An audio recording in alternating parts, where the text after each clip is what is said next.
एक समय की बात है। रवि अपनी माँ और अपनी पति सुधा के साथ रहता था।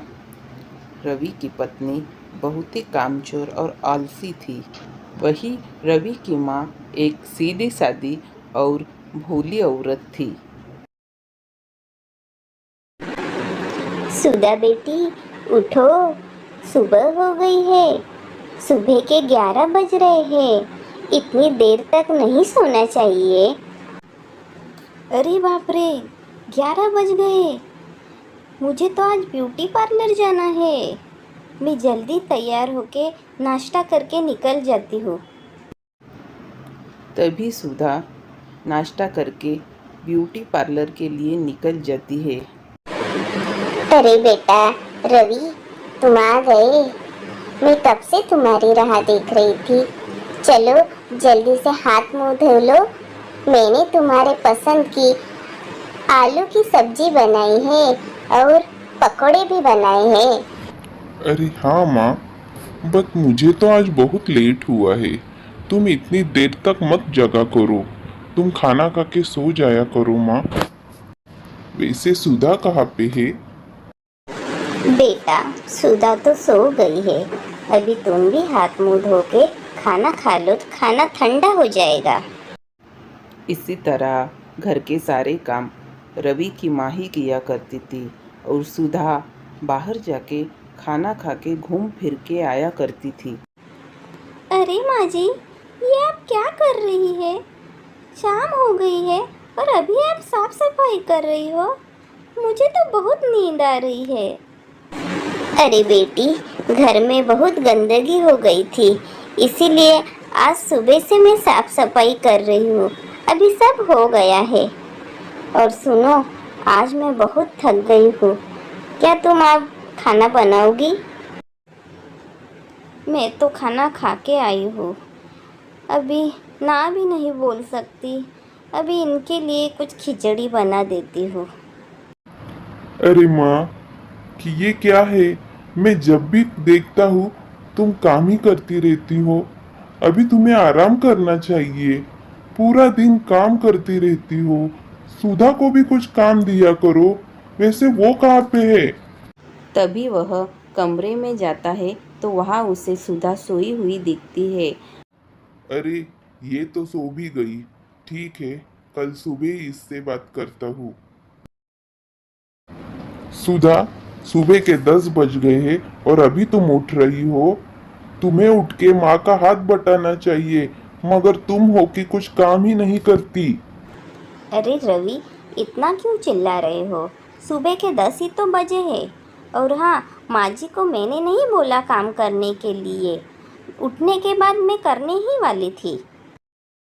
सुधा, मुझे पता है तुम कोई काम नहीं करती हो। यहाँ तक कि सुबह का टिफिन भी माँ बना के देती है और तुम मस्त सोती रहती हो। देखो, मैं पहले ही बता देती हूँ, मुझसे जितना होगा मैं उतना ही करूँगी। इससे ज़्यादा मैं नहीं कर सकती। सही कहा तुमने। तुम्हें सजने संवरने से फुर्सत मिलेगी तभी तुम घर का काम करोगी ना। माँ, अच्छा हुआ तुम आ गई। सुनो, आज मैंने ऑफिस से छुट्टी ली है। आज पूरा दिन तुम आराम करोगी और घर का काम और खाना सुधा बनाएगी। बेटी सुधा, तुम्हें किसी भी चीज़ की मदद लगे तो मुझे बोल देना। और हाँ, बाकी के सब काम मैंने कर लिए हैं। तुम सिर्फ खाना बना लेना। अरे, ये क्या फिर से खिचड़ी? दोपहर को ही तो खिचड़ी खिलाई थी। अभी रात को भी खिचड़ी? दिन भर के खिचड़ी ही खिलाने वाली हो? अरे, तुम्ही नहीं तो बोला था खाना बनाने के लिए, और अभी खाना बनाया है उसमें भी तुम्हें दिक्कत है। क्या हुआ अगर खिचड़ी बनाई तो? बहू, रवि को खाने में रोटी सब्जी लगती है। मैं तुम दोनों के लिए बना के लाती हूँ और ये खिचड़ी मैं खा लेती हूँ। मेरे लिए कुछ मत खाना बनाइए, मैं नहीं खाना खाने वाली हूँ।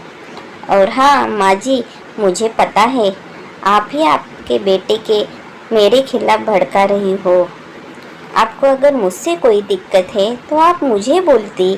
अपने बेटे को बताने की क्या जरूरत थी? बहू, मेरा यकीन करो, मैंने रवि को कुछ नहीं बताया है। और हाँ, मेरी वजह से तुम दोनों झगड़ा मत करो। सुधा, तुम्हें माँ को बीच में लाने की जरूरत नहीं है। माँ ने कभी तुम्हारे खिलाफ मुझे कुछ नहीं बताया है। और हाँ, मुझे सब पता है तुम कितनी आलसी लड़की हो। माँ के लाड़ प्यार और भोलेपन की वजह से सुधा बहुत ही आलसी बन गई है।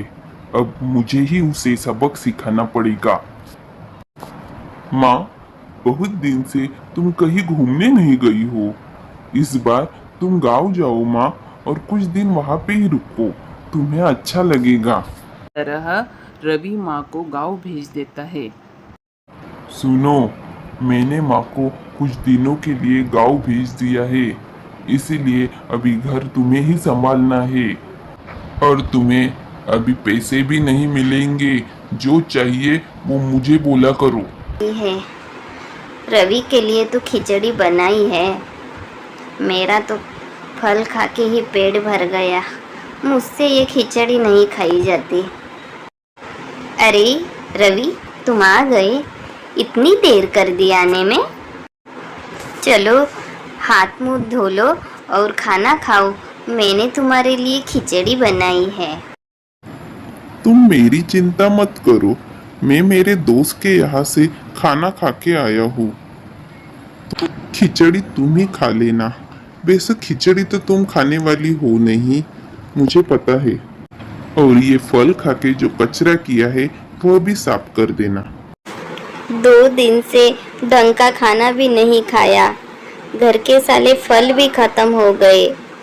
भूख के मारे तो मुझे चक्कर आने लगे हैं।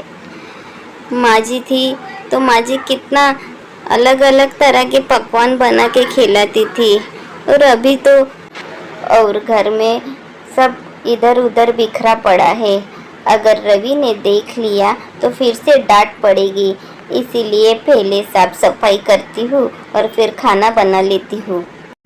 इसी तरह सुधा घर की पूरी साफ सफाई करती है और खाना भी बना लेती है, और खाने में भी अच्छे अच्छे पकवान बनाती है। देखो रवि, आज घर कितना साफ सुथरा दिख रहा है।